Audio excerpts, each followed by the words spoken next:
మీ పేరు? శ్రీనివాసరావు. తల్లికి వందనం పడిందా అండి? పడిందండి. ఎంతమంది అండి పిల్లలు? పిల్లలు ఇద్దరండి. ఇద్దరికి పడిందా? అంటే వాళ్ళు ఇంజనీరింగ్ చదువుతున్నారండి. వాళ్ళిద్దరికి ఉద్యోగాలు వచ్చినాయి. లోకేష్ గారు ఉద్యోగాలు వచ్చినాయండి ఇద్దరికి. ఎలా అనిపిస్తుందండి మరి కూటమి ప్రభుత్వం వచ్చి సంవత్సరం అవుతుంది కదా, ఈ సంవత్సరం వరకు పరిపాలన అనేది ఎలా అనిపించింది? మరి గత 5 సంవత్సరాలు కూడా చూశారు కదా.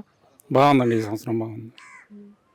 మరి రేషన్ అనేది గతంలో జగన్ గారు ఉన్నప్పుడు వ్యాన్ ఇంటి దగ్గరికి వచ్చేది. ఇప్పుడు చంద్రబాబు నాయుడు గారు మరలా పాత పద్ధతి తీసుకొని వచ్చి మరి 15 రోజులు టైం అనేది పెట్టి ఈ 15 రోజుల్లో ఎప్పుడైనా డిపోకి వెళ్ళి తీసుకోవచ్చు అని చెప్పి పెట్టారు కదా అండి.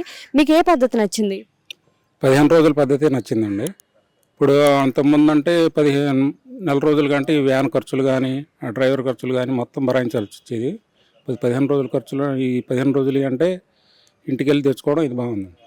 అలాగే మరి పింఛన్లు చూసుకుంటే మరి గతంలో జగన్మోహన్ రెడ్డి గారు మరి 3,000 ఇస్తానని చెప్పి సంవత్సరానికి 250 చొప్పున పెంచుకుంటూ ఇచ్చారు కదండి. అలాగే మరి చంద్రబాబు నాయుడు గారు 4,000 ఇస్తానని చెప్పి మరి అమాంతంగా 1,000 రూపాయలు పెంచి ప్రతి నెల 4,000 ఇస్తున్నారు కదా, ఎలా అనిపిస్తుంది? బాగుందండి.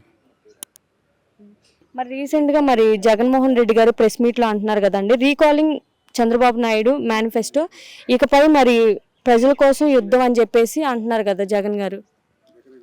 ఈ కూటమి ప్రభుత్వం వచ్చిన తర్వాత ఏదో రాజకీయాలు మాట్లాడటం ఉంటారండి ఇవన్నీ. ఈ ప్రభుత్వం వచ్చిన తర్వాత మరి ప్రజలకి ఎంత అండగా ఉంది ఈ ప్రభుత్వం, మరి ప్రజలకి ఎంత దగ్గరగా ఉందంటే ఏం చెప్తారు? బాగుందండి. మరి మీ నియోజకవర్గంలో లోకేష్ గారిని గెలిపించుకున్నారు కదా అండి, ఆయన పనితీరు ఎలా అనిపిస్తుంది? బాగుందండి. పూర్తిగా రెడ్ బుక్ రాజ్యాంగం అమలు చేస్తూ మరి విచ్చలవిడిగా ఈరోజు చూసుకుంటే అన్యాయాలే జరుగుతున్నాయి ఈ కూటమి ప్రభుత్వంలో అని జగన్మోహన్ రెడ్డి గారు అంటున్నారు. ఎంతవరకు కరెక్ట్ అంటారు ఇది?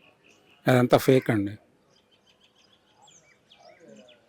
ఏం చెప్తారు ఒక మాటలో చెప్పాలంటే ఈ ప్రభుత్వం గురించి? బాగుందని చెప్తాను.